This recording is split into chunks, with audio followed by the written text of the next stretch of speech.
babies. Welcome to Wrestle Peers Divas Ep.4. I'll be your host today. My name is Isra. You guys might know me from previous podcasts or from Twitter as Rollins. If you've been here before, you know the drill. If you're new here, thank you for joining, and we hope you enjoy the show. Make sure to like, subscribe, turn on post notifications, follow us, all that good stuff. Today I'm joined by two beautiful ladies who are my co-hosts today. So I'll let you guys introduce yourselves. Okay, well, I'm Jade. I was on last week, so happy to be here. Hi, I'm Charlie. I've been on a couple of episodes. I missed last week's, unfortunately, but the girls did such a good job with it. If you haven't watched it yet, please go back and watch it because they had such a good discussion about everything. But yeah, excited to get into our topics today. Same. I feel like today's going to be like spicy. Yeah. Could be we might get into some like some things people don't want to hear. Because y'all know me, I really do try to be a good person, but like I can't help but be negative with certain things because we just want like shit to get better, especially for like women wrestling fans. Like we're gonna be cried about this like every single week at this point, but like there's just so much to talk about. So we're just gonna get right to it. Like I don't even feel like we need to do anything beforehand. So today we're mostly going to talk about the female demo for AEW. I was inspired to do this, oddly enough, someone that I don't even typically consume, but Dave Meltzer was talking about for months now that he's looking for basically females to explain to him why AEW is lacking with the demo, because I could have my numbers wrong, but the ratio of like male to female viewership with AEW is like 82 to like 18. Like it fluctuates between like 82 and like 75. And there's obviously a reason for that. And yeah, so we're just gonna get into that today. Do you guys have any like main thoughts before we get into it? I just want to get into it. Yeah, we're just getting right down to it. What are some like the main factors that you think attributes to the lack of female viewership? Just the way it starts with the women, in my opinion. The way they portray their women has been lackluster since it started. It's now starting to pick up somewhat, but they're still missing a key piece to where, I'm tuning in because of this person. You know what I'm saying? Like, we would tune in specifically if you're one woman. Like I would tune in every week for Sasha Banks. I haven't found anybody in AEW where I'm like, I'm tuning in just to watch this woman, you know? So they're still missing that one person that can also resonate with the women and not just the men. But they're starting to find their way a little bit, but there's a long way to go. Are they? I want to give them the benefit of the doubt because, like I said, they have Jade. She came in a little bit too late, but they have Jade Cargill. And the fact is that she's aware of it. You know, she literally had to create a baddie section because the shows are only males. It's just men. It's just men there. So it's a good thing that they're all self-aware and they're trying to do these things to fix it. But it's going to take more than a baddie section and Wardlow to get there, you know. Wardlow. Here's my thing with Wardlow. And I'm not going to shit on him because I really do like him. And there's so much potential for him to be like a draw for women. I don't think he knows it. I don't think so because he's kind of aligned himself with like FTR and like he's kind of become like a Bret Hart merchant. And he's just like kind of like hasn't been doing much with his own branding and trying to like establish himself as like someone that's like for the women. I feel like, and I noticed this with like the majority of the roster, and I think it has something to do with the fact that AEW's viewership is mostly men, that the talent end up being kind of pressured to appeal to the current audience that they have and don't necessarily like do enough to branch out and try to like, okay, well, let me like try to bring in this kind of a demographic. Because you also have to think like it's not necessarily the talent's responsibility to be like, I'm gonna bring in like all these fans from these places. Like it's kind of like management's responsibility to do that. Yeah. But also like there is kind of a sense of responsibility for the wrestlers to be like, well, why is it that like I have a certain type of demographic and a certain type of fan base, and why don't I have more women fans? What can I do to like make women more appealing to me? Yeah. And I don't know, that was my thing with something that bothered me about Wardlow in particular. I forget what it was, but he put out merch. And I remember when I was looking at the it, War Daddy. War Daddy. Like, no, thank terrified. you. I'm like, this is host scaring merch. Like you're like a big muscular like hunk. Like where's the like? Why don't you put out booty shorts or something? Like why don't you put out like crop tops? Honestly. Like what are you doing? Right, crop tops would be cute. You know, can I ask you guys, how did you start watching AEW? Like what got you into watching AEW? I followed the Bucks and Kenny from like New Japan. So when they started moving away from there and with like Hangman and that's how I got into it. Okay.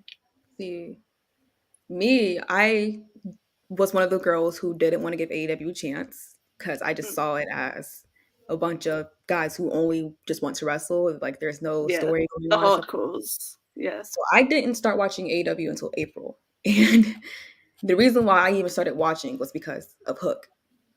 Mm-hmm. And so it wasn't because I thought he's cute, but also like his demeanor, you know, he's mysterious. You're like, damn, what is he going to do next? What has he got going on? And that resonates with a lot of women. He has a very heavy women fan base, if you realized.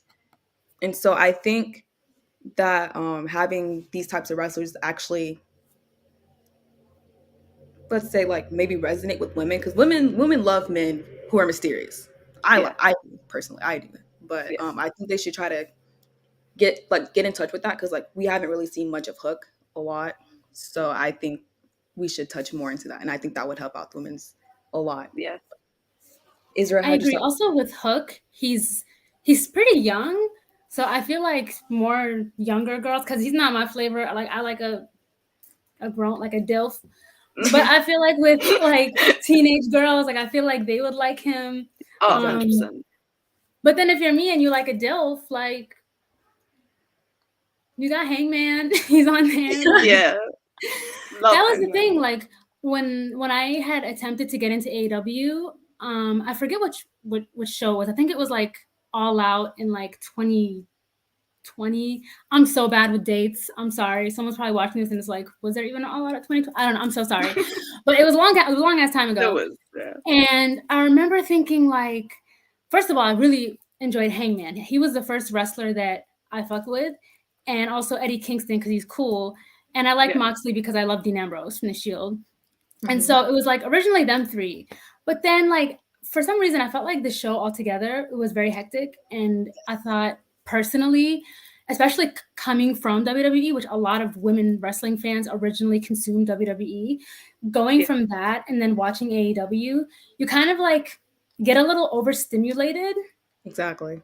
Like there's obviously like a whole new roster that you have to familiarize yourself with, but it's also that like you have like all these different factions with a lot of different people, and like I thought that was really hectic because like some of the members of the factions like didn't matter as much as other members, and it was just confused as to like who am I even, like what am I watching? Yeah. And so I kind of fell back. I didn't watch it, and I gave it another chance like earlier this year, and I mostly like felt connected with like Garcia because I was already familiar with him for the most part, and like the men that I mentioned before. But then it was kind of the same feeling of it was just overstimulating. It was hectic.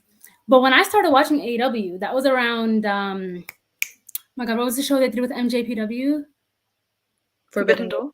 Forbidden Door. Yeah, even though it was hectic and there was a lot going on, I liked that whole era because it just seemed like they were trying to like kind of establish like a certain identity or a certain brand and like move towards like pushing all these different guys. And like I felt excited, like at that time I was watching it every week.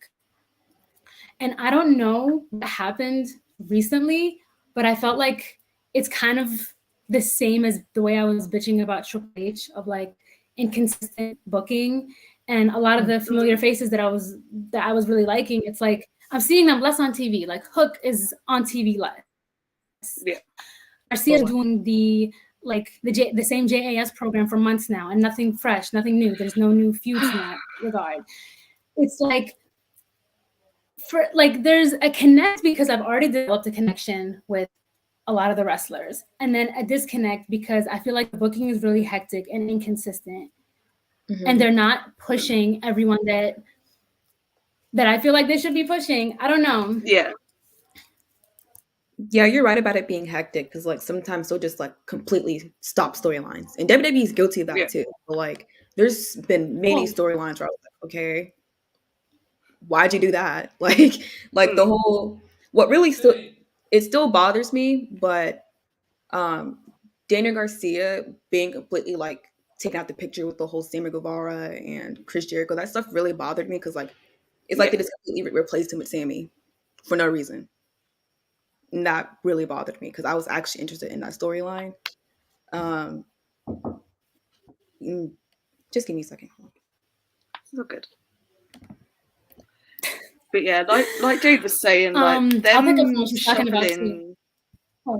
them shuffling Sammy in was such a bad decision because we've talked about it a lot already. He's not someone that appeals to like us and a lot of people online because he can wrestle, but he has no like presence that's like appealing. Like just not even just as like a women's as a wrestling fan, just like as a wrestling fan in general. I feel like outside of like the 6 cool moves he can do, there is nothing appealing about Sammy Guevara to me, anyways. Oh no, not at all. And one thing that I want to bring up, like an example of like the inconsistencies with like the booking, and this was what they did. They did this with Jamie Hayter, and they did it with Daniel Garcia, where it seemed like they were like going away from like, well, with Garcia, it seemed like he was going away from JAS and joining the BCC. And that was so exciting because it was fresh. And it was like, yes, like they're finally giving him something new.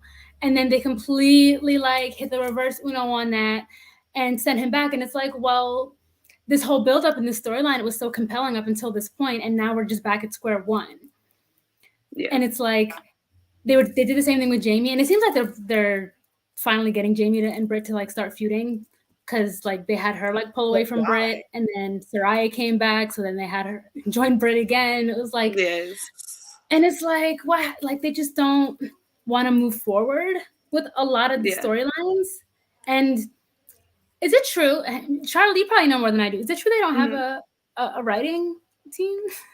No, they don't. Okay, I thought so. I just wanted to make sure. You can tell. Why? I caught on to that really quickly. Yeah. I like that the wrestlers have more creative freedom, but also there's got to be some sort of guidance there. You can't just be throwing this shit together and hoping for the best. Some need it. Really it don't work. Because like they actually have like a lot of the roster is very new.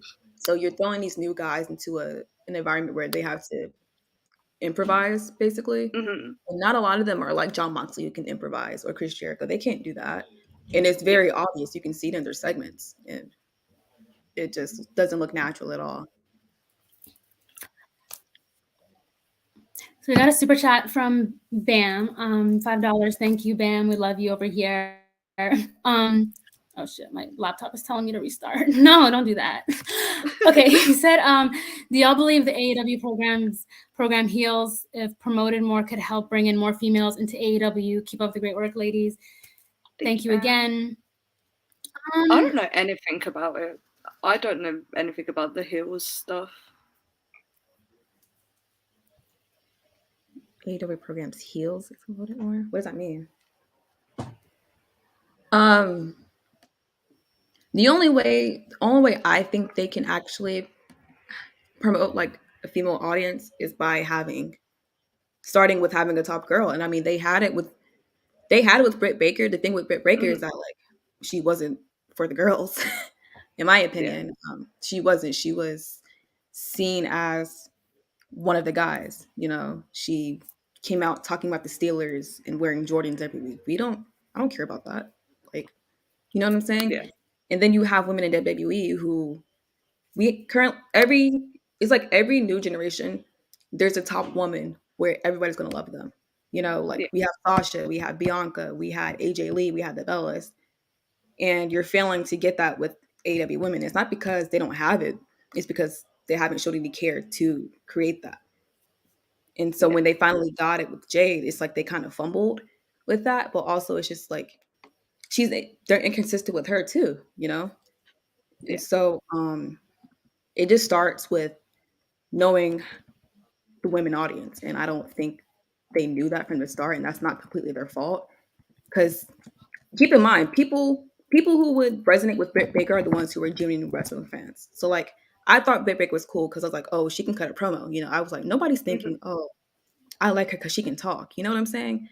Like, you're pretty, you can wrestle, you can talk, you're confident. I want to take in all that. But no, she, like I said, she was just one of the guys. That's how she came off as. And that didn't sit well with a lot of women. And that's where they messed up at. Yeah. I could see that. Yeah, I mean, I've said this like on previous podcasts where I feel like Britt Baker, she's for smarks, like her promos, very smarky.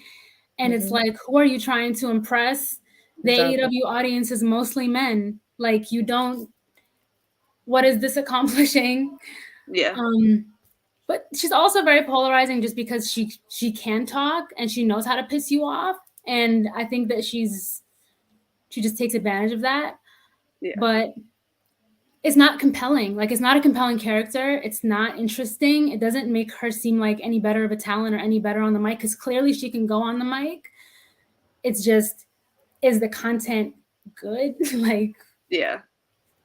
It's like the people that she's trying to appeal to, they're already watching the product. Exactly. You're not bringing anyone else new in by doing the same shit every week. Like, if you want to try and build your fan base, you've got to change something up. And I think that's a trap a lot of the AEW talent fall into. They don't change it up enough to try and bring new demos in. That's because most of them have that mentality of, I'm just a wrestler, you know? Yeah. And that's not going to cut it anymore. And it's going to keep getting worse until they realize that, in my opinion. Mm-hmm.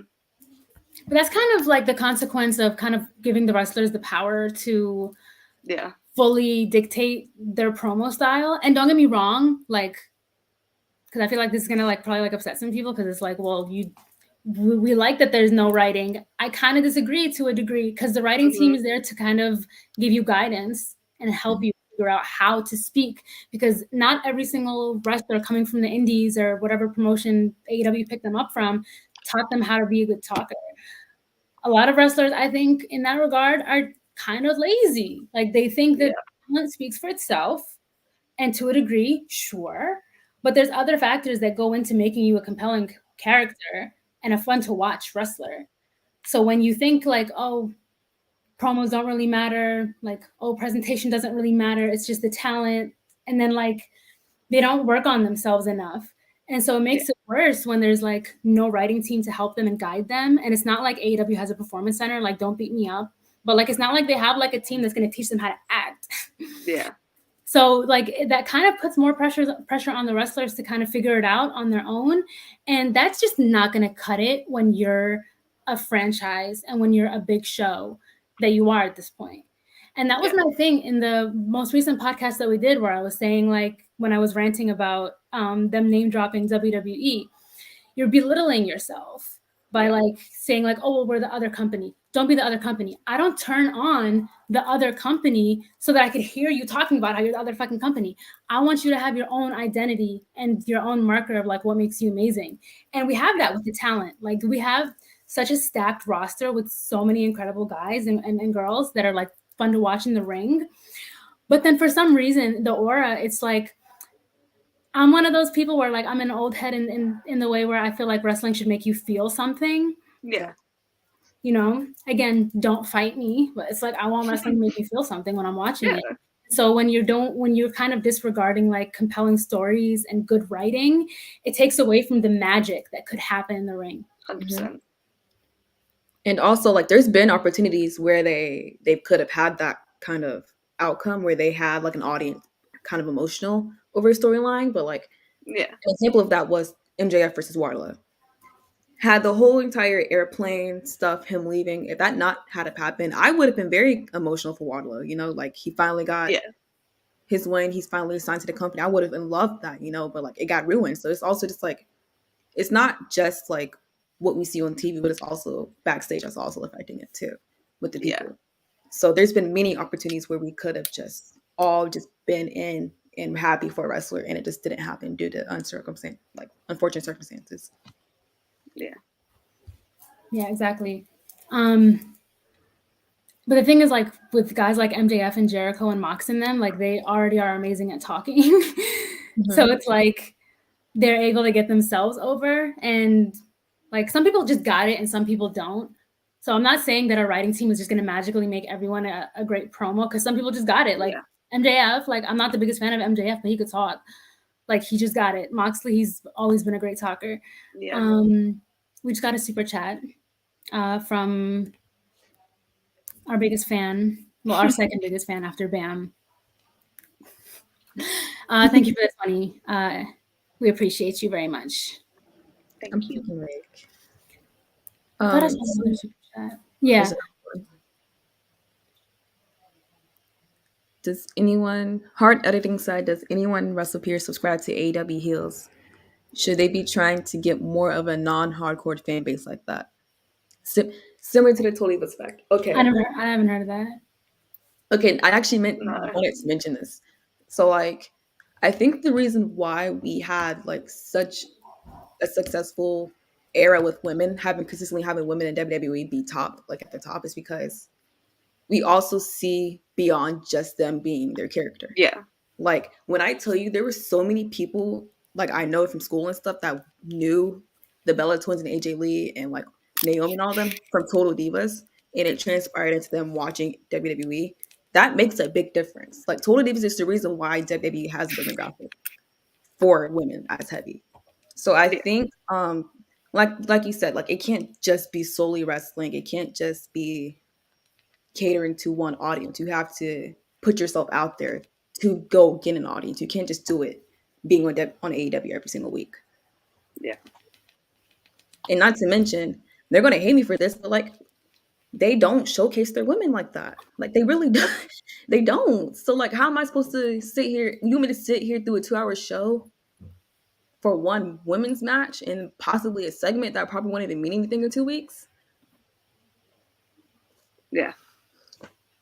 Like, no. I feel like they should book the women's division like the same way that WCW was booking their cruiserweights, of just having them go. Like, yeah, it doesn't necessarily have to be like for anything in particular or have a reason. Just like have them go and like let them just get over on their own until they figure it out.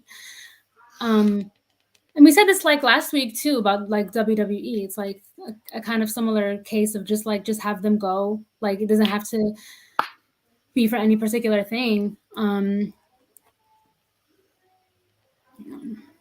Yeah, it's like, one of the things is they're not going to be able to get over with the crowd if they're not being showcased on the shows. Like, it's like a two-way street. There's more that they can be doing, but also if they're not given the time to do it, like, it's just not going to happen. So it definitely is a booking issue as well for the women. Okay, I'm not gonna lie to you. I don't feel connected to the majority of the women's roster. No. And I think that a lot of them try to appeal to the male gaze. And I think that, you know, might have something to do with the fact that the majority of the fans are men. So it's like, yeah, you want to get over with the audience that you have. But I don't think the majority of them really care to like connect with women. No. Or maybe they're just instructed not to. I have no idea what it is. But it's like, I like Toni Storm a lot. Like, even when she was in the Indies and when she was in Stardom, I enjoyed her very much. But then for some reason, I'm not connecting with her as much in AEW. I don't connect with Jamie Hayter at all. And I don't think she's good. I think I connect with Willow the most just because, like, she just comes across like a girl's girl. Yeah. Who else? Athena. Again, like, she's just a badass. So there's nothing to dislike about her. Riho, again, Like, I feel like she appeals to the girls. But then, like, for some reason, like, a lot of things get over with the AEW crowd. A lot of things that, to me, if I was there, I'll be like, why are you going crazy for this? And the problem with that is I think a lot of people tend to chase cheap pops. And I don't know if that's just something that I noticed, but like, I wasn't like particularly a big fan of Toni Storm and Jamie Hayter's match, because I felt like first of all, it was like false finish after false finish, near fall after near fall. And I felt like I was just watching like an indie darling, cheap pop type of match, when I think they were trying to go for something that was personal. It just felt very soulless to me. And the wrestling was okay.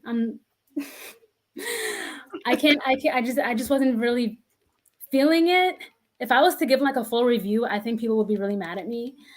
But that's just the general gist of it. Of just the lack of, how do I say this, emotion. Yeah, considering just like looking for cheap pops. And it's funny because they promoted that match as former friends, big rivalries type shit, and I'm kind of like, why didn't y'all play that into a storyline then? Like, they didn't really incorporate that into their feud. It was just because it was mostly focused on Britt.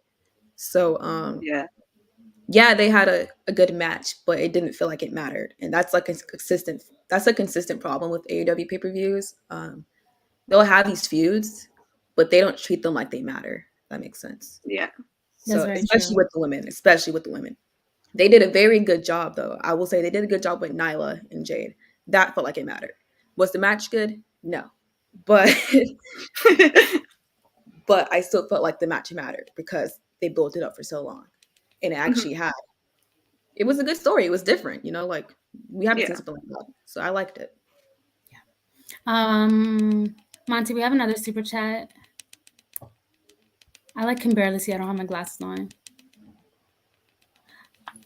So the Red Psalm, $5. Thank you. We appreciate you. Thoughts on Julia Hart joining House of Black? I love it. I love it. I like her. Yeah. I love I don't want to know if it's like the DX print where it's just like a mostly male faction and then like the woman is the centerpiece. I love intergender factions. Yeah. I love that. I think it's fun. I think it makes the women seem more important too. Yeah. Because obviously, like, the ratio of like male wrestlers to female wrestlers on the roster is like, obviously there's more men. So then when you see women getting tangled up with stuff that the men does, it kind of like merges them into like another lane. And I just love that. And what's good about that is that, go ahead. No, good. Okay, but what's good about that is that we haven't really seen much of Julia in House of Black, but we're all still extremely invested in her. Yeah. And so I'm ready to see how they capitalize off of that, because that's money, in my opinion. You have an audience who's still captured by her, and she hasn't even really done anything. So yeah, that's so true.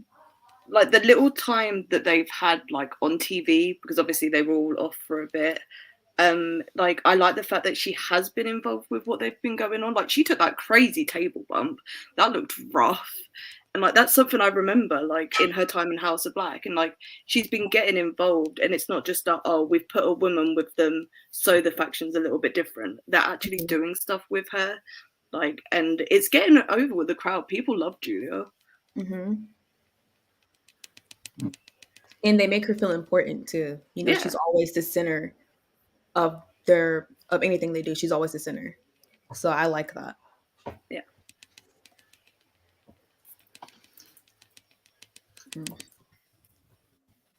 Keep the super chat. Jay, do you want to get the super chat? What are your favorite women's matches in AEW? From Darren Walker. Ooh. I mean, I feel like my answer is going to be controversial because we just talked about it, but I loved the Toni Storm Jamie Hayter match. But that's my kind of wrestling. Like, it was just the sort of stuff that I love. I've always loved the indie stuff. So then working that kind of match really appealed to me. Well, I haven't been watching that long, but Um, I would say mine was the Fatal 4-Way at All Out. I really Yeah. I like that one a lot. It actually kept me on my toes. That's one of the few that actually kept me on my toes. So I like that one. Is there I'm like,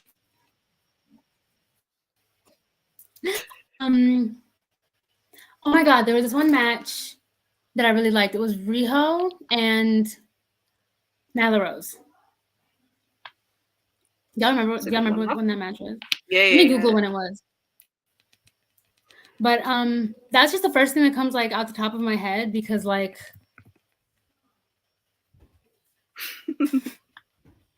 hang on. Yeah, I can't really tell you many because like sometimes they're short too. So Yeah. I did another recent one. I did actually really like the No, I don't want Willow to sound like a Penelope defraud Ford. against you, but like what? Your internet's cutting out a bit, Isra. what? Your Is my internet was shit cutting out a lagging? bit. Yeah, a little bit. What was the You got last the thing that was crystal. said? I'm sorry. Actually, Shit was another match. lagging. I'm sorry. You're good. I will say the match I really liked a lot was Monty saying I'm being too polite.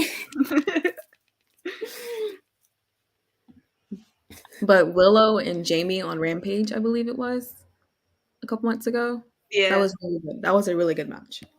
Yeah. I like that one a lot.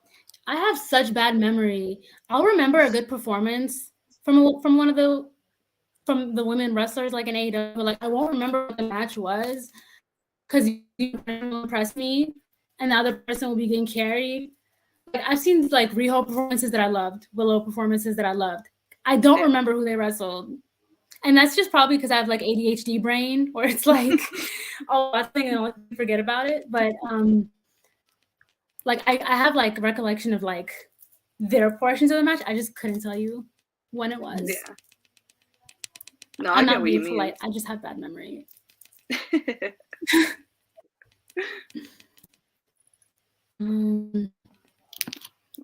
We have another super chat from Bam.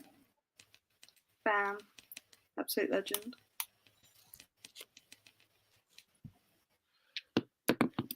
I remember My shit not AEW loading. doing multi women matches a lot in their early days. I think that would work again because it shows more women and the matches tend to be fire. I mean, yeah, that's true. Like I said, the All Out match was amazing. They had like a triple threat tag team match, I believe. It was Yes. good. They've had a few multi women matches, and they actually draw. They really draw a lot. I remember seeing a stat for that. Yeah, but that's the thing. You don't want to have to depend on just one Yeah. match. That'll be a problem, I feel. Because 100%. like not like Isra, she didn't really care for Jamie and Tony, you know. So it just you have to have a balance, and I think they're trying to get there. They're still trying. Yeah. I like the Fatal 4-Way formula they have been using, but like you were saying, they do need to like cycle more women into it and like get more people involved, because like you can have cool Fatal 4-Ways, but if you're using like the same like 3 main women in it, then it's just gonna get samey, and there's not like it's not gonna showcase and push the division forward like it should be doing. But yeah, I do think that doing more of the Fatal 4-Ways is a good way to go forward, as long as they change it up more. Exactly, because we've had the same rotation of women like Britt, Jamie, Tony, and then they randomly threw Sheeta in at one point. Yeah. But that's what we've been working with for a while. I don't think anything's changed really since then. No. I'm trying to get Sky Blue involved in the mix a little bit.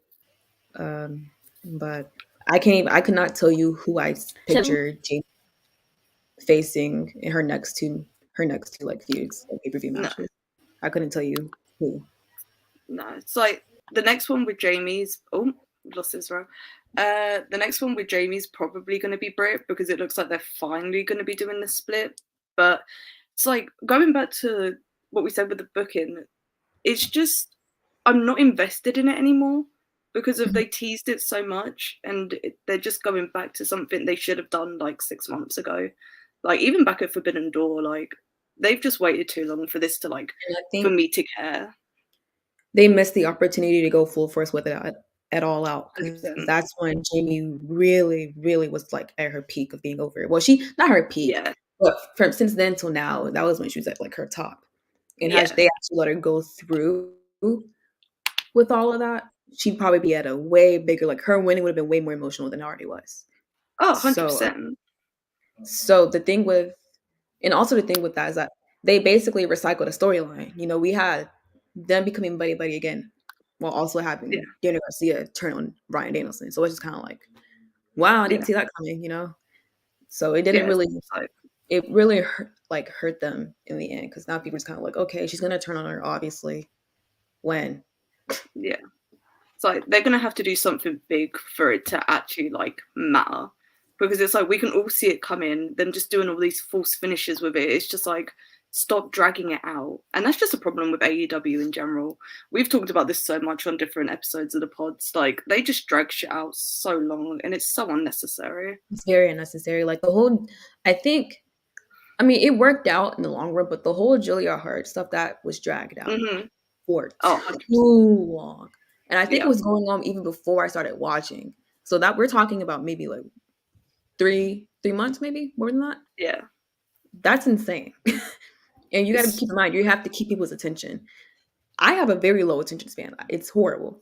So me trying to sit here and figure out this girl is going to go evil for over 3 months, I'm going to get tired of that. You know, I'm not going to care about that anymore. Yeah. So Israel, you are back. We can see you. I'm sorry about that. I don't know what happened. Technical difficulties. It wouldn't be a Russell Pures podcast without somebody's connection going crazy. So that's how you know that you're here. Okay. I want to talk about the identity of AEW because I was, bitching about like, oh, it's, there's no clear identity. You're just kind of like trying to brand yourself as like, being an authentic brand and just like a workhorse type of show. What kind of identity do you think you guys want to see? Like when you watch AEW, what's the feeling that you want it to give you?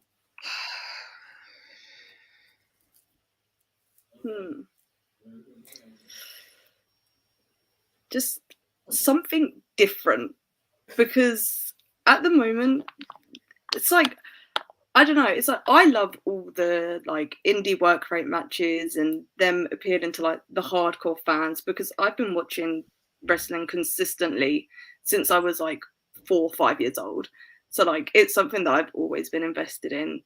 And I really got into the indies like in my early teens. So that's like what I've been stuck on for a while. But they need to move away from that, because they're getting stuck in this place where it's kind of making the brand feel stagnant, and it's like they're not growing as a brand at all, because they're still doing a lot of the same stuff. Like they're doing it a lot better now, I think, than they were in the beginning, because those early episodes of Dynamite were not great for the most part. But yeah, I don't know. I just want them to see them grow, and I want them to like just feel more unique and to bring something different to the table.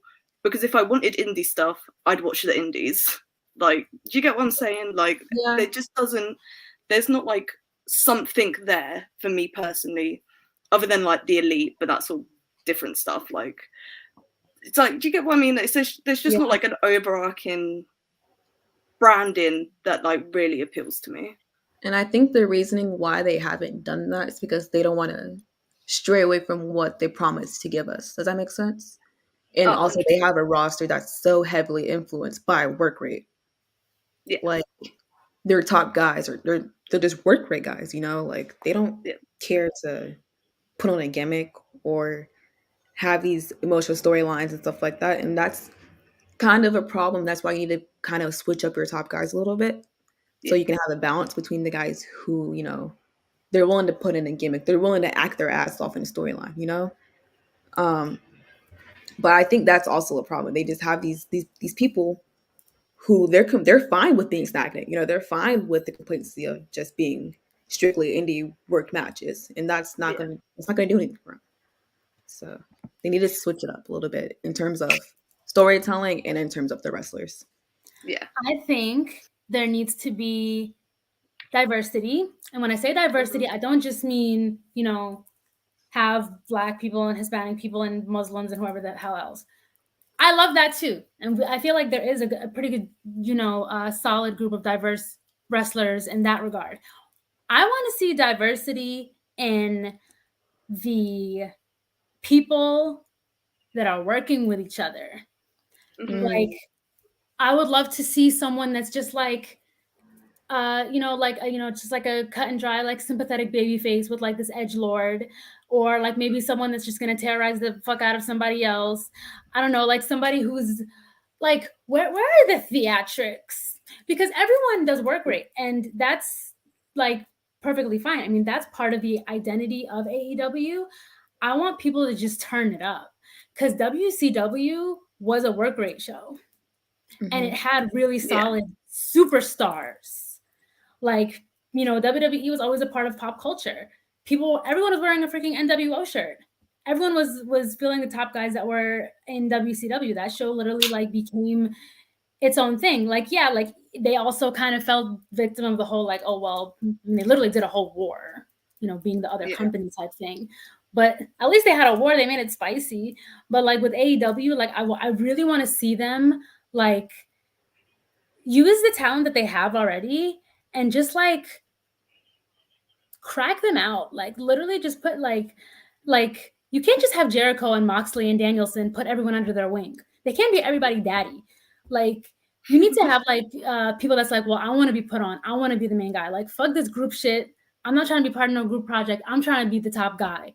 Not enough people seem like hungry. It's like everyone is just kind of cool with being where they are, and not everyone is like trying to like push other people out the way and be like, no, like this is my shit. Like I want to be the top guy type shit. Yeah. I want to like stand out and be different from everyone else type shit. Like I want to make this my shit. I think like the character work needs to be different than anything that we've seen. Yeah. And like I said, that's kind of a problem with, like you said, it's the wrestlers. A lot of them have these ideals of like they have to work their way up, but like sometimes you just have to take it. And the fact that it took Ricky Starks this long to even be considered for a title picture when he's been not only been pushing himself, but others have been pushing him forward. It's frustrating because it's just kind of like, let Moxley go on, take his vacation. You know, he'll be fine. We want to see Ricky show us what Ricky can do. You know, like we've seen Ricky, but we haven't seen Ricky at a level where he's intense and where we can see if he can actually put himself on the same level with MJF. Yeah. And we don't get that from a lot of wrestlers. We haven't really seen many wrestlers have the opportunity to put themselves on. And I think that's why so many people are excited for Ricky, because we don't see it often. We don't see the change in the scenery of the main event spot. So I think it'll be good. And I think it'll actually bring in more attention into that. Ricky's definitely one of the guys that kind of went over in spite of not really being given much. And so it's good that like with that, because I'm also not really that big of a Ricky Starks fan. I don't know, maybe I'm just a freaking hater. But yeah, I can identify when someone is over. Like I get it, like people like him. So it's like it's good that they capitalize off of that, because I can respect when someone can get themselves over in spite of how they've been booked. And he has so another. What was that? He has the women demographic, and he also has a male demographic. You know, like he's catering to everybody. Yeah. So there's not many. That's very true. That's very true. So Heart Editing, $5. Thank you again. I think having new people debut on TV and win instead of random wins on Dark, then losing on TV. People were huge on Kylan King after the Storm match. Oh gosh. I'm not gonna lie. I don't care about like people being put on Dark at first, because it's like everyone needs to start somewhere.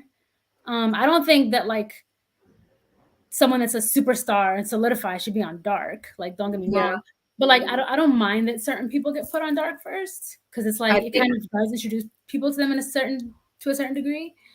Like, you don't want to have like the Da Vinci twins just on Rampage or Dynamite. Like, you know, they have Imagine. I think the problem with that is like they have these wrestlers on Dark, and then they'll portray them on Rampage and Dynamite, and then they get nothing out of it. If that makes sense. Yeah. Like they're having a match and they got nothing out of it. They didn't get the chance to, you know, get over or show us what they actually are capable of. And the only person I can think of so far since I started watching that's actually done that is AR Fox. Mm-hmm. So started off on Dark. We're like, oh yeah, we need to Fox. be on the big show. We need to be on Dynamite, and it paid off. Yeah. Yeah, you said that man's name. It sent me into orbit. I'm sorry. Let me gather myself. AR Fox is a really good example. If you watch the WrestlePurists podcast, you should join the WrestlePurists podcast with me. We can talk about whatever you want to talk about. Like anything. It doesn't even have to be about wrestling. We can just talk about your day. Like you can. This bitch is so done with me. I'm kidding. I'm a professional. Continue. I don't lost my fucking train of thought. I just watching Israel's reaction after you said his name. That was incredible. Oh my god. AR Fox is great though. He's doing a lot, like getting over with people, like especially online in the live crowds as well. And him having the trios match, teaming with Top Flight, and then having the match against Samoa Joe. He's like really already shown the crowd like some of what he can do, and people are excited about it because he's got a similar style to like a fair bit of the roster, but he makes it his own and he has his own identity. And I feel like that's something that a lot of people lack, but he's like really showing out on the shows. Like I loved his match against Joe. I think that was one of the best matches at Dynamite last week. Yeah, just have like AR Fox wrestle Samoa Joe every week. No, I'm kidding. But yeah, like speaking of wrestlers that are for the host, push AR Fox to the moon. I have not seen one match from this man, but now I want to watch AEW for him. Like, do you see how simple this could all be?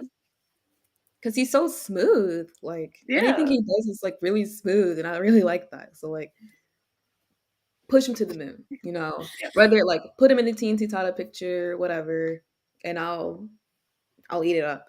Pretty much. I think go for the All Atlantic belt as well. Like, there's just put him in a title picture, have him go against wrestlers that are good wrestlers. Like you just said, he'd have a great match with Orange, and just get this man on TV every week because he definitely appeals to us. He deserves it too. He deserves it a lot. 100%. Yeah, he's like a 15-year vet, and he's great. He deserves the love. 15 years. He's been around. He's been around for a while. He trained a couple of like prominent people. He trained Austin Theory. That's the only person that's come to mind. But he's training two of my friends too right now. Oh wow. They're pretty good. Yeah, he's very good. So we have another super chat from Bam, $10. Thank you again.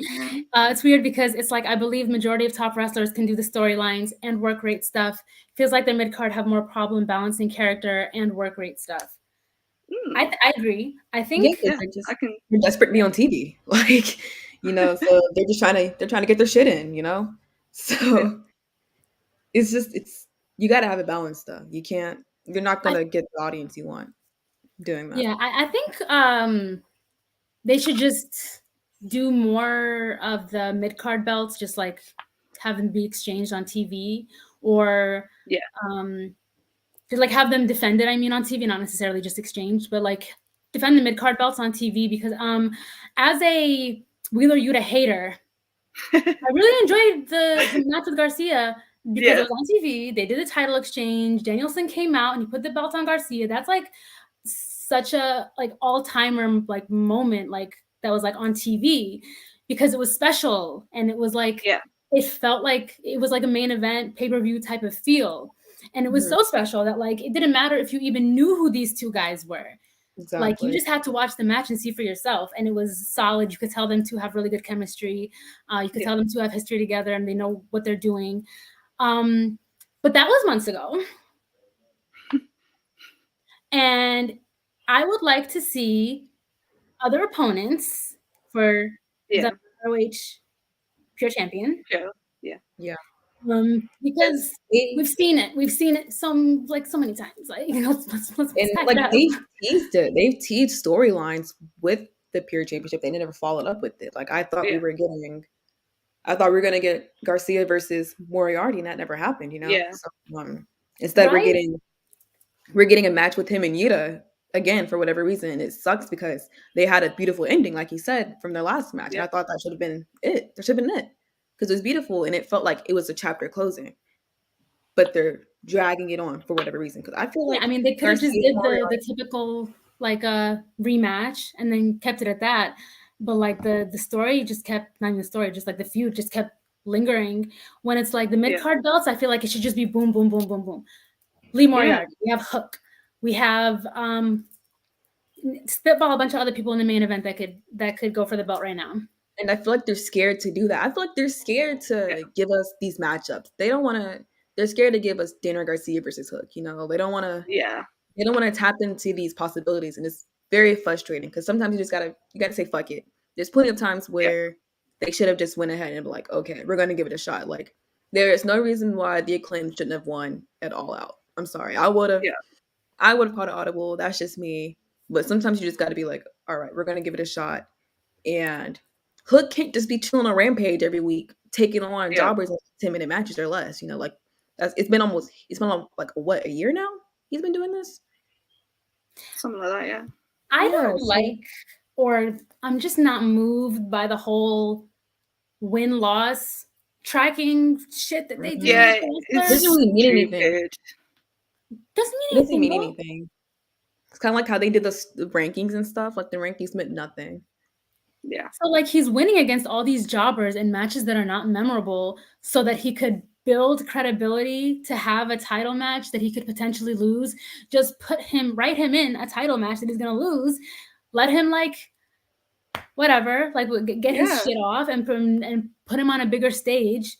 Like I don't understand why people just get shelved and then other people are like continuing like the same feud for like months straight.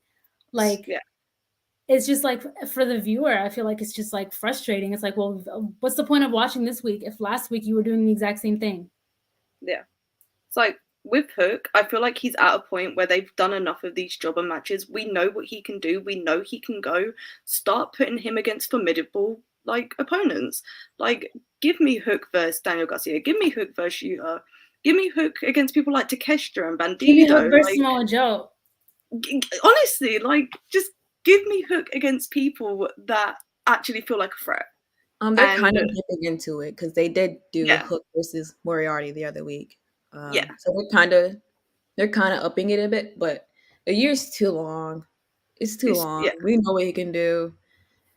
Get this man an opponent. Give him a feud. Like, we don't want to see him feuding with the Factory. I promise you. We don't want that. Okay, but like I'm like dying at this comment. Somebody said, wow, is that Sasha and Naomi? It's not Sasha and Naomi. And I was like, what, are we watching the same thing right now? Oh, somebody said Hook versus Cole Carter. That's a match for the bitches. That is a match for the bitches. Yeah. I was like, so we're all seeing it right now. Okay, so let's talk about let's like switch to something positive because we've been bitching and I could honestly bitch for hours and hours. Like, same. Wait, we have a super chat. I'm so sorry, I didn't see it. Stop yelling at us. I'm sorry. Sorry. I would never ignore y'all. So Darren Walker, 5 pesos. He said MJF versus Punk feud is the best feud in AEW history. It had great promos and great angles and not built on work rate. Doubt if we get a feud like that again. That's a euro, right? You just said pesos. Pound. That's what I loved. I'm sorry. That was amazing. She said that shit so confidently. Oh my God. I thought she was making a joke because it's like British funny. I was like, okay. No, like I see people laughing. My bad. but no, she kept going. Charlie just sat there and let Israel call pound pesos. What did you want me to do? I thought she was Monty, just you're not making a any better. joke. I was like, okay. You know what sucks about?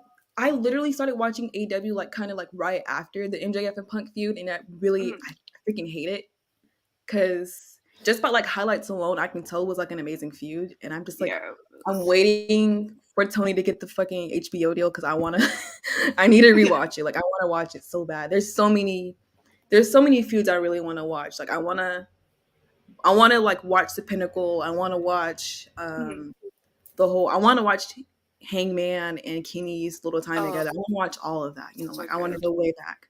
And it sucks that I got into it so freaking late because I feel like I missed out on some good feuds. And I feel like AEW actually did pick up. In my opinion, I think it actually did pick up around like early last year. So I would really like to start watching around that time frame. So, but I would love to rewatch that feud. Like really bad. The MJF Punk feud is one of the first feuds I remember watching when I was getting into AEW. And I wanted to hate MJF so bad because I always thought he was corny. But then that feud made me kind of like feel him a little bit because like he was doing the name drop WWE stuff, but he was doing it with Punk. And you knew that with Punk, it's like you're like eating at his soul by doing that. And I'm just like, give me more of that. Like I was eating it up. I thought that feud was like so much fun. And like MJF's, I don't know if I can say this out loud, but the Jew Boy promo, one of the best promos I've seen on AEW like TV, like because that was just so personal. And the problem with MJF is that like because his promo run with Punk was so amazing, I feel like he's been trying to recreate that magic instead of trying something new. But like at that time, like that feud made me see something in MJF, and that was the only time I was interested in Punk because Punk was against someone that was like kind of brought the best out of him. And the name drop WWE stuff worked. I feel like name dropping WWE should be saved for like a feud like that where you're just gagging when you hear it. That's personal. But no, it was a lot of fun. I enjoyed it. Also, it's just MJF and Punk, they're just two of those guys that like, and I hate to give either of them their 10s, but I got to like both of them in terms of promo ability, they just got it. Yeah. Like not some people just have it.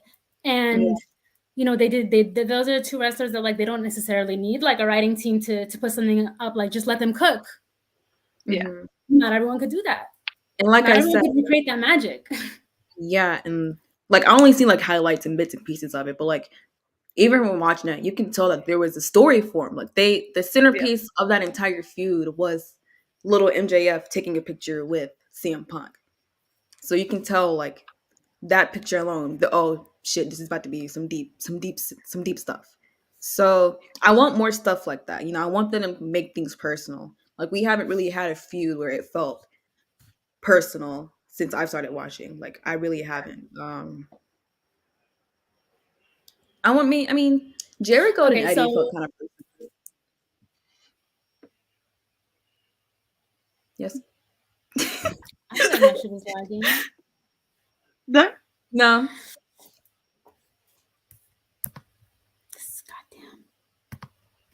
Goddamn. Okay. You're good.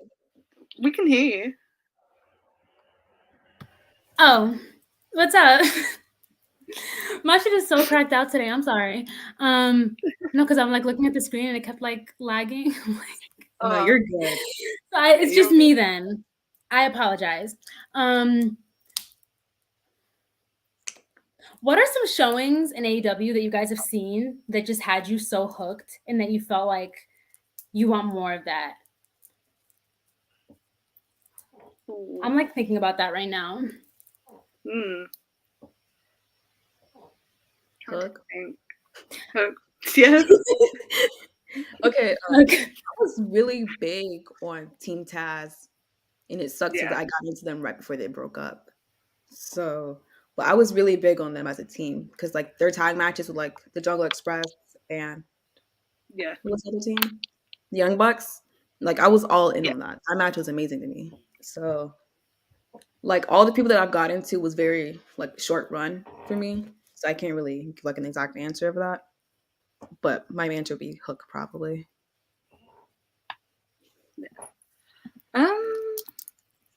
Trying to think of an answer like outside of the elite stuff because that's just like that is my shit. That is the shit I love. I really love what they're doing with Orange Cassidy at the moment, with like him just constantly defending the All Atlantic belt. I feel like it's showcasing a lot of different talent on the show, and it's keeping me interested in the All Atlantic belt because as much as I love Pac and him doing the matches in the UK and them showing it on Dark, that was like a cool aspect to it. Having like the belt like consistently showcased has made it matter more to me. Let's talk about some real music. Christian, when he was terrorizing Jungle Boy and Jungle Boy Mama and Jungle Boy Daddy, and he was completely like attacking the fatherless community, as someone who is fatherless, I was like, let's fucking go. Like, give me more of that shit. He completely ate him up every single week. He was like, I know your mama want me. Like, he was going crazy. It was like that. It was personal. He was violating the hell out of him. And like they literally brought in his mom, his adorable mother, who looks just like Jungle Boy. Yeah. That whole dynamic, and then getting his mom involved and his auntie and like whoever, like that was so much fun. And then every single week, like Christian was like pushing the limits on what he can say to this boy to terrorize him. And it's like there was just like he was just going crazy. And I felt like that was just really compelling. And you know, I just want to see more of that. Because it's like, yeah, it's personal, but it's not like, oh, I'm going to bring up backstage things and I'm going to bring up contracts and I'm going to bring up dirt sheets and like personal in that way is corny. Like cut that shit out. Yeah. Make it personal like a telenova. Like, yeah, it was like more gritty. And it was like, it felt like it was a dirty feud. Like, and it brought the best out of Jungle Boy as well. Like that's been some of his best work. He turned Jungle Boy into a jungle man. Yeah, man. That was Jack Perry. Jack Perry, I'm kind of mad I forgot about that because like it was also like a point where we were all wondering like, oh my god, what's Christian gonna say next? You know, like who is Christian gonna terrorize next for Jungle Boy? Like, so that was also like a good thing that they had going on because I thought they were gonna bring out Anna Jay at one point. If they brought out Anna Jay, I would have popped. Okay, like, can you imagine? No, for real. It was just campy. It was just like he came out in like the dickhead like turtleneck with like a black jacket every week. Is like, fuck this guy. But like it was so good. There was drama. There was like something to like sink your teeth into. Yeah. It wasn't all like surface level stuff. Like there was like depth to that feud, which was like Christian having like such an in-depth feud in 2022 is crazy to me. But they killed it. It was just great stuff. So 6-star, love of my life. Thank you so much for the $9.99 US dollars.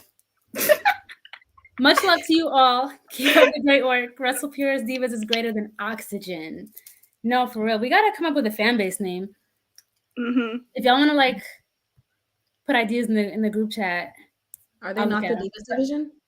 Not the group chat, the live chat. That's my dumb ass. But yeah, thank you so much. We love you.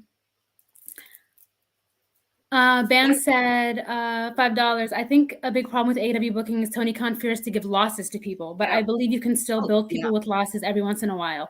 Hell yeah, bro. Look at Seth Rollins. He kept losing like week after week, month after month.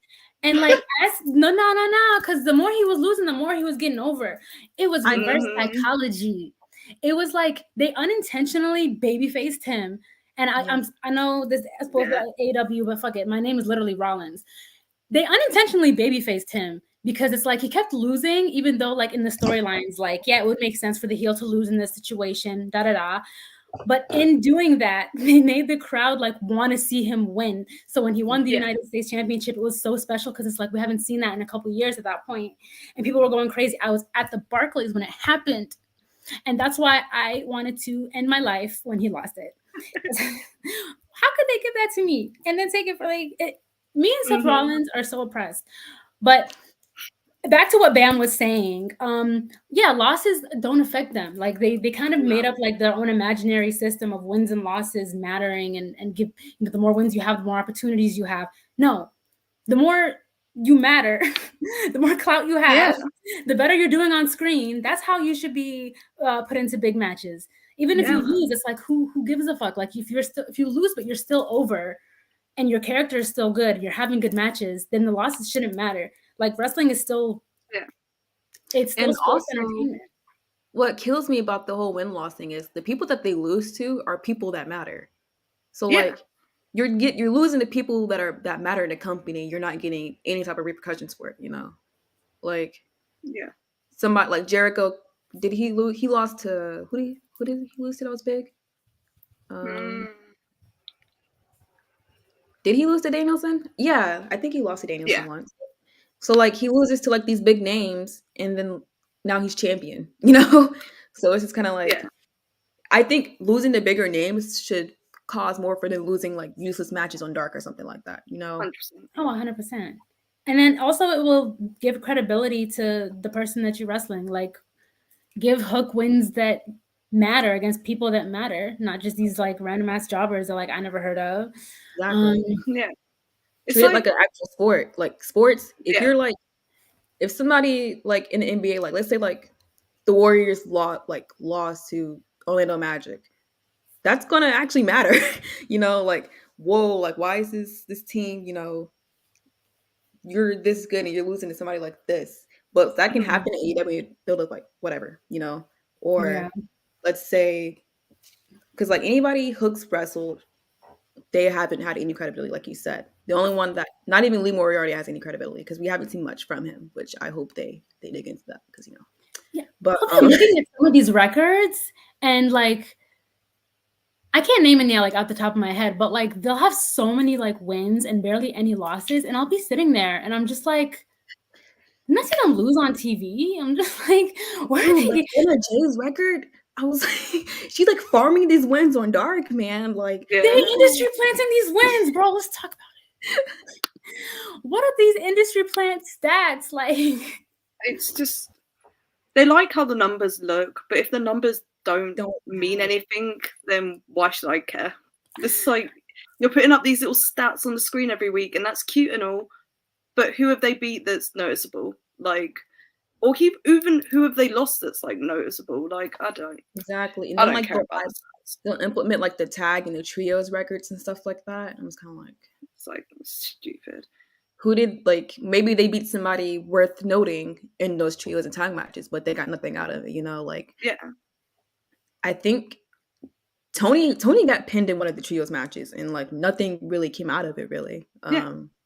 And that was a pretty big deal. We're like, whoa, like she actually got pinned.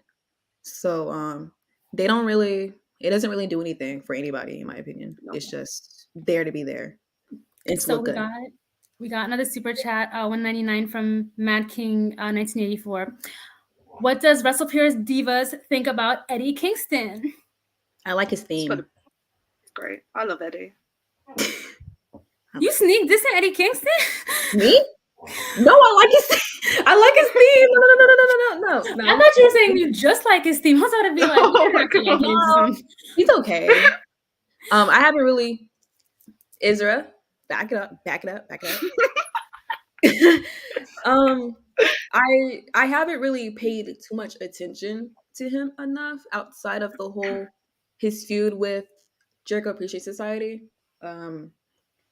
But he's not. I like how his promos are amazing. I love his promos. I eat them up every single time. But I can't really form an opinion on him like that. But I don't have a problem with him. Like he's gonna be Eddie, you know. But I like how he brings that feeling to all of his promos. Like every single match he has. Like somebody said he had a 2-week feud that felt personal to anything else that's happened within the past couple of months.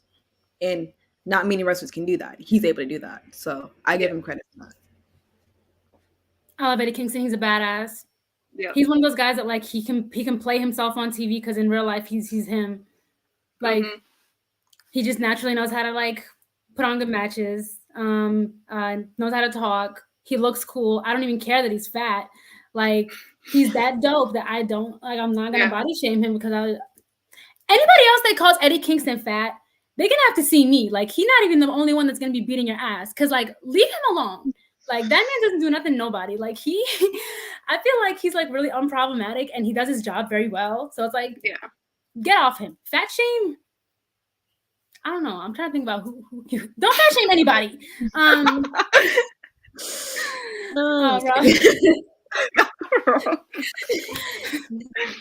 God. We got a super chat. We got Rob with the Ice Spice Abby 199. Y'all like ice cream bars? I gotta say it in Rob's voice. Y'all like ice cream bars? We like CM Punk over here.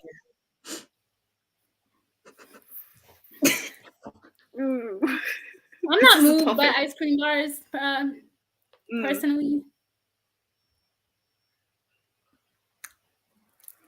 Anyway, thank you, Rob, for the super chat. We love you. Shout out to Unpurist, our brother show. They had like a really fun and funny episode the other day. So if y'all didn't watch it after this, watch that because we love Unpurist.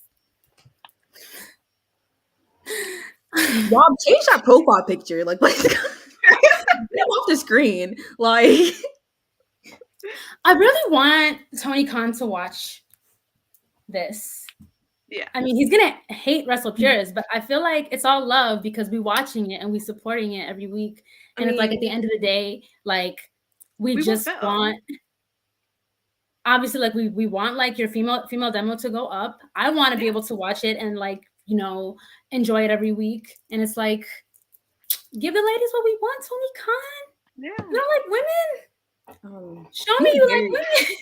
He's very AR Fox against Eddie Kingston. I feel like this is a good way to. Did AR Fox and Lee Moriarty. Yeah, for sure. Did they ever wrestle? Because I want to see that. I'm not sure. I mean, maybe. Let me hang on. I didn't know like AR Fox was like.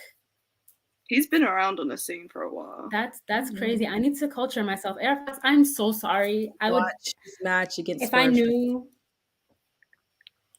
Oof. That sounds like it would be good. Yeah, I need to watch that. Yeah, I need to watch that. He did great stuff in Lucha Underground. He had that. The feud he had with Swerve in Lucha Underground was top tier stuff. It was incredible. Wait, what was AR Fox's name in Lucha Underground? Because I might be cultured after all. Hold on, because I was a Lucha Underground merchant back in the day. Is Rob still in chat? He'll know this. I can't remember off the top of my head. Okay. Someone let us know. we have another super chat from Darren. If you would put it up. Dante Fox. Is it if up? I recall correctly. Oh, I got the name. It was Dante Fox. Yeah, like they're saying. Yeah, I might be hip after all. Hold on. I need to just go back. Listen, after today, I'm literally binge watching everything he's ever done. Believe me. Real. But yeah, he's a good ass wrestler, so that's why. Because I love wrestling.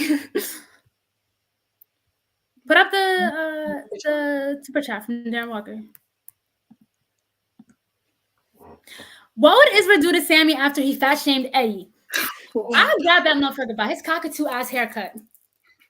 And I'm slamming it against the wall. Just like while Tay Conti watches. I'm doing that shit. Like he's so nasty for that shit. Look at how you look with that face and that haircut and those life decisions. You got some nerve, Sammy Guevara. Also, my name is spelled with 2 A's. Please make sure you put the second A. It's not there for decoration. You don't fuck with Sammy Guevara. Sammy Guevara not for the bad bitches. He not for nobody. He not for anybody. Weird looking people. No, like Sammy Guevara besides AO. I'm convinced it's a bit. He does it to piss us off. I'm so sure. Gotta be, bro. And if he actually is, that's some nasty behavior. We gotta put him on trial for that. Facts. We should talk. Yeah, for sure. We gotta have an AO trial. I think Eddie Kingston putting the pause on Sammy was justified. I think as a grown man, handle your business as a grown man. Mm-hmm. And also, didn't Andrade also Yeah, done Yeah. he so stole him too. so it's looking like there's a common problem. Common Mm-hmm. denominator. Yeah, he's bad vibes, very bad vibes. Yep. What's next on the agenda? Uh, oh shit. Okay, so for all the viewers who are strictly AEW fans, I hope what I'm about to say does not annoy the hell out of you. But I was doing my Googles, and it appears that currently there's been like a really massive spike in the female viewership in WWE. And I know from experience, because I've been frequenting WWE shows for years at this point, over the years, especially like after the pandemic, I'm seeing more women, gorgeous women. They be on there cosplaying. They're the ones dragging their man to the show. Men's not dragging us. We taking them. So it's like women have been kind of like, showing up and showing out at WWE. And what I want to know is like, what do y'all think WWE is doing right in terms of like getting women to be interested in this brand? And how can AEW kind of follow suit in terms of like being able to like grab more women besides the baddies section? Because like obviously like that's Jade's little passion project and we love that. But like when I think about like WWE's presentation of their women, I mean, we obviously we like heavily criticized like a lot of the different factors of it, but like what they do right is like they have like a dominant champion with Bianca. They're constantly putting like multiple women on. Like Triple H has been like doing a lot of returns with the women, and I feel like putting them on like a big stage and like having them do stuff like War Games, having them do Money in the Bank. Despite what critics might say about these matches are happening, and there's like a large demographic of people that genuinely enjoy them and find them great. I love them. Like I thought War Games, was amazing because it was like everyone got to show up and show out. Like, yeah, there were some flaws, but like being able to see women presented at a high level with a lot of time, I think really helps with like drawing a female audience. Because I can also say that my sister, who's not a wrestling fan at all, like she says, I mean, she liked it back in the day. She'll say like, oh, like the men's wrestling back in the day was so much better than men's wrestling now. But now I'm just here to watch the women. Like, I just want to see what Bianca's doing. I want to see who's going to dethrone Bianca. Like, I want to see like when, Sasha's going to come back, like how that's going to play out, stuff like that. So it's like the way that the women are presented and the way that they all just look like superstars, whether you think they're good or not, doesn't really matter. I feel like they just did such a good job with like getting women to just be interested in them in that way. Are there any other like details that you guys could Like, add to that? they do a good job of putting them at the same level as the men. Because same way we're wondering about who's going to dethrone Roman, we're thinking the same about Bianca. And so you have that same like even feeling like, oh my god, like they're unstoppable, who we're going to top over that. But it's just a consistent thing of they know how to build up one singular woman. But the thing about what they did different this time is that they built multiple women. We have multiple women that we tune in for. We have Bianca, we have Sasha, we have Naomi. Naomi has a very big fan base. She has a very big fan base. And it sucks because they didn't capitalize off of it, but we're not gonna get into that. But they have a whole division and they've pointed out these women and everybody brings something different. If Bianca's not for you, maybe Sasha's for you. If Sasha's not for you, maybe Ronda Rousey's for you. If they're not for you, there's always going to be somebody. And the problem with that, AEW doesn't have that kind of alternative, Like, let's say, oh, I like Jade. I can't give you an alternative as to who else I like. You know what I'm saying? There's no alternative as to, there's not something for everybody. WWE has that. And that goes back to having people who have a gimmick, who have something that makes them stand out. We don't have that in AEW, Everybody brings something different, and that's not what we're getting in AEW at all. That is such a good point, because I do think there's like the women that are more like work rate-y and like kind of like appeal to the men more, and like maybe like more hardcore fans that they respect those women more. But then there's also the women that are very gritty and like have really, they know how to project their emotions. And someone that I can name in that way is like Bailey, Liv, Dakota Kai. There's the women that are like, they just have like a gimmick, like they're just like super crazy and different. Like we have that with Nikki now. Yeah, there's just like such a diverse group of women. And if someone is not your flavor and you might not, care for them, like you're gonna like someone else. You're gonna find somebody, yeah. 100%. That's such a good point. I didn't even think about it in that way. I'm just like, oh, presentation. But yeah, that's so true. There's such a diverse group of women that are being presented. And then that also kind of makes fans more invested, because if your favorite isn't being pushed, like you're gonna want to wait around and like, root for them. Like I'm a Liv merchant. Like I, for the longest time, like just want to see Liv like be like on the main stage. I burst into tears twice when she won the Money in the Bank, and then when she cashed it in, because I was just like, bro, like I felt like, holy shit, this was like never gonna fucking happen. Like I was just gonna sit around, wait around for her to like wait for another opportunity and another opportunity. So when they finally did it, it's like, it's one of those things where like it just hits you emotionally. I don't give a damn what Marks have to say about Liv's ability. That girl knows how to project her damn emotions. Yeah. Like she put her whole heart into everything. So it's like, for me, like that's what appeals to me. That's what I love to see. So like everyone's gonna have something. It's like also, a really good point. Like you just woke something up in me, Jade. You're so fucking but sweet. also it carries over into their matches too. Not just character wise, it goes into their matches. Because let's say we're getting Bianca versus Nikki. Like you're getting this powerhouse who's confident stuff versus some psycho.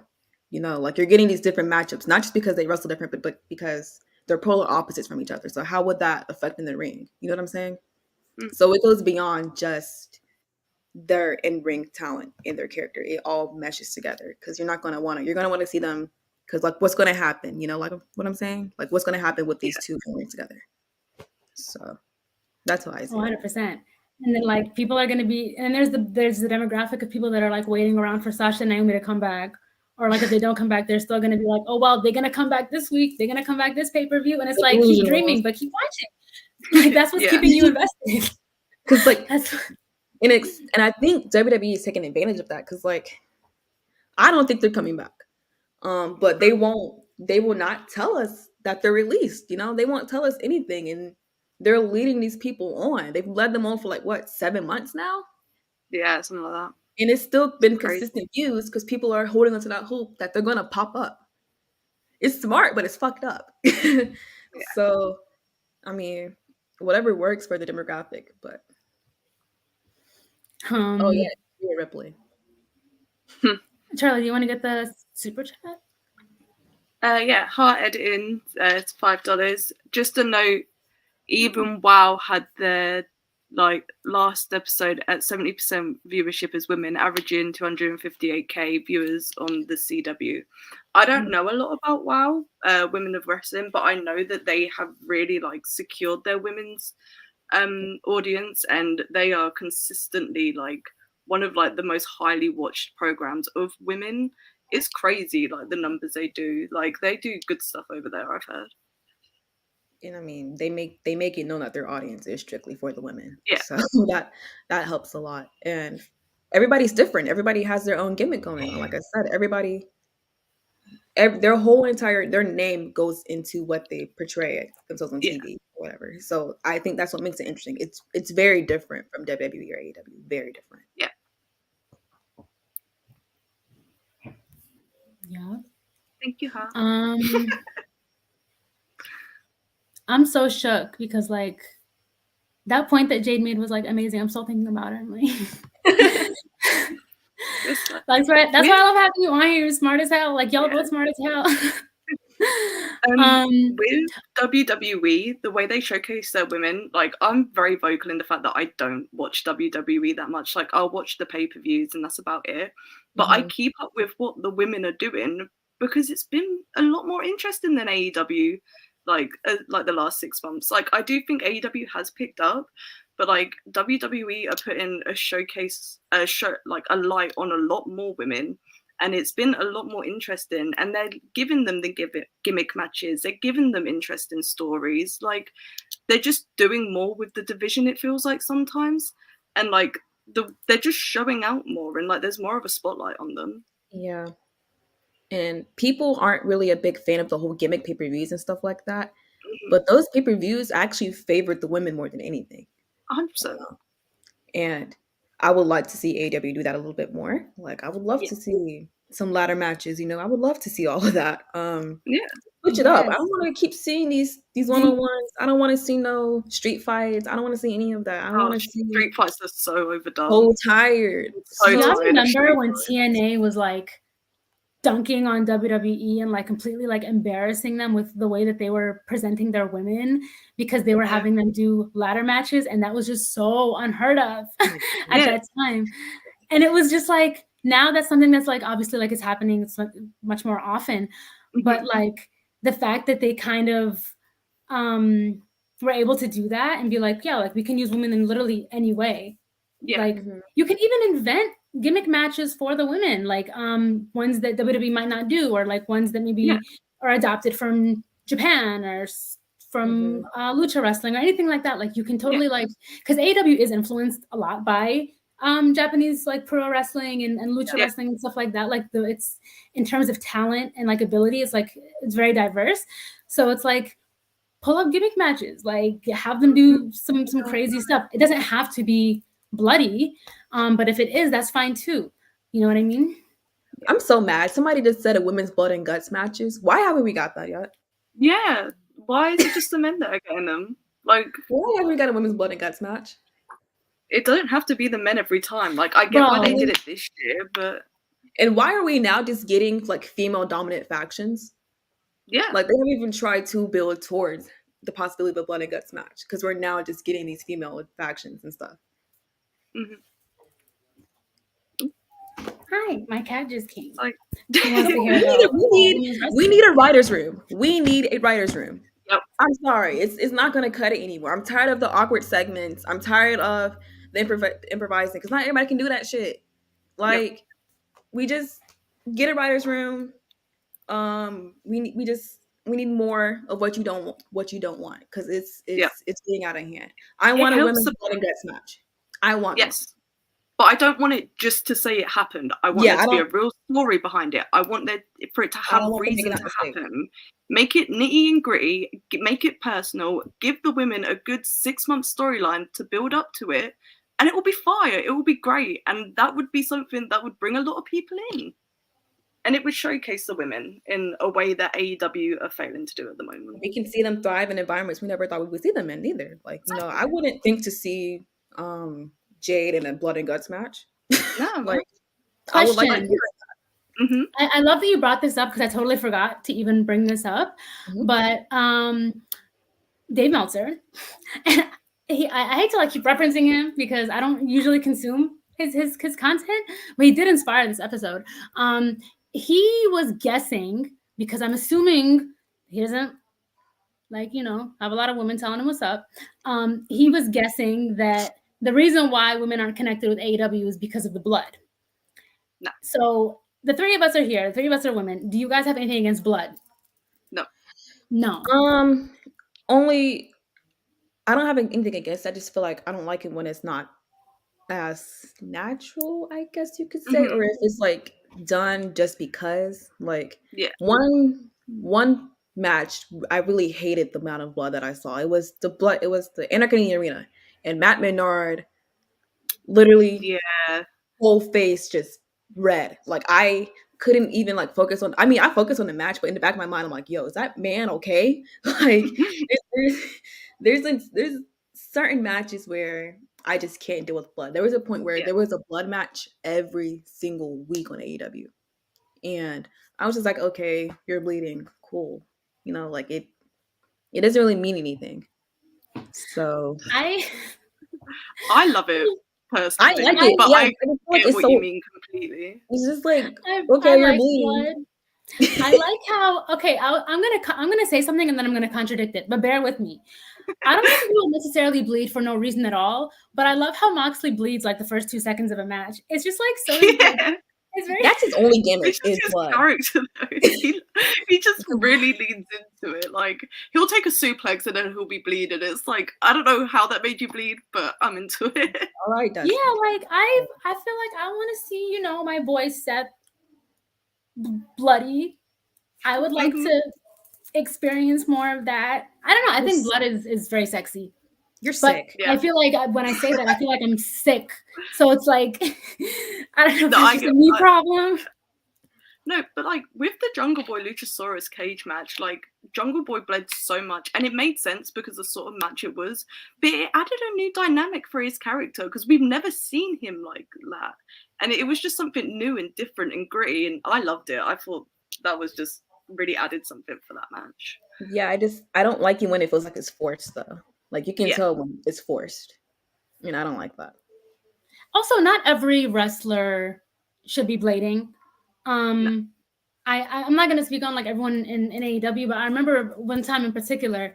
Y'all remember that iconic / scary ass blood vessel Eddie Guerrero popped in his match with JBL when he like bladed, and it literally like he was just drowning in it. Mm-hmm. He didn't need to do that because like you're Eddie Guerrero, like you're not even like a blood merchant. Like he didn't need to do that, and it kind of blew up in his face.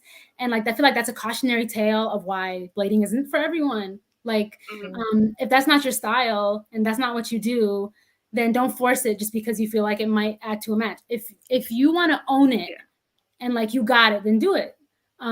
But it's definitely not something that needs to be done all the time unless you're John Moxley. Then you should do it all the time.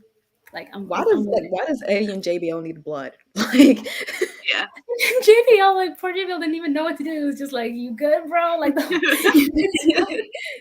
you could tell he was like so concerned. Okay. 1 second. Yeah, I'm a big blood merchant. I love it in matches, but I love deathmatch wrestling, so that probably doesn't surprise anyone. You know what? Now I want to see Roman bleed. I think it would mean a lot. It would, yeah. It would mean a lot if Roman bled, I think. Oh, 100%. Has Roman ever like? There was that one scandal where he like chewed up a blood capsule or something, and then people were like on his ass about it. I don't think he's like done like a lot of blood. I feel like there's been spots where he's like caught his arm or something, or like caught something on his face where he's like bled a little bit, but it's never been like purposeful, and it's never been like a story point in a match for him. Yeah, he's never gonna do that though. He's never gonna do that.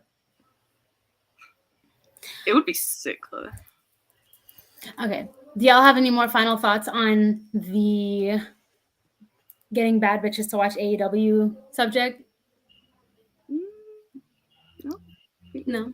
Done pretty well. I'm gonna wrap up by saying, like, I believe in its essence that wrestling is something that women enjoy because it has everything that I feel like we like to watch. Like there's the drama, like there's the action, there's like all the cute outfits. It's just like the stories are compelling. Like there's just so many factors that just makes wrestling so fucking amazing.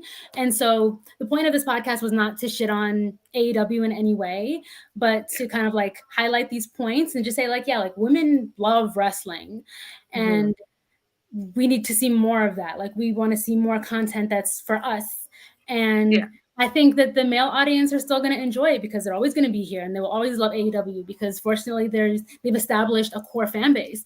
But there's so much more that we could do, and the sky's the limit when it comes to that. So enjoy all wrestling. I can be positive, you know. All right, guys, listen. Next week we're gonna have a really fun podcast because, oh my God, my cat is going crazy. I'm sorry. We're gonna be going over like our like top 10s and like all the different categories for like the wrestling awards for women. So if you aren't aware, on the WrestlePure's Twitter account, just like keyword search like WP awards and just like go through it, leave your suggestions because we're going to start voting very soon. We want to do something like that on the podcast with like our opinions. So we're gonna save that for next week. So make sure you tune in. We're gonna like go over everything there is to go over. And yeah. Anything else you guys want to say before we bounce? No, just shout outs, make promotions? sure you like and subscribe. What's tomorrow? It's Wrestle Purist Worldwide. Make sure you tune in for that. Then you've got Dumb Guides on Tuesday. Wednesday we don't do anything because that's AEW night. Then Thursday we've got the flagship show. Friday I'm Purist, and then we'll be back next Sunday for the next Wrestle Purist Divas. Yes, make sure you follow the Wrestle Purist TikTok account because I'm gonna start putting up content. I know I say that all the time, but I pinky swear. Very soon. So yeah, make sure like you follow all of us on Twitter and everything. Stay up to date with Wrestle Purist. And yeah, love you guys. Thanks for tuning in. Monty.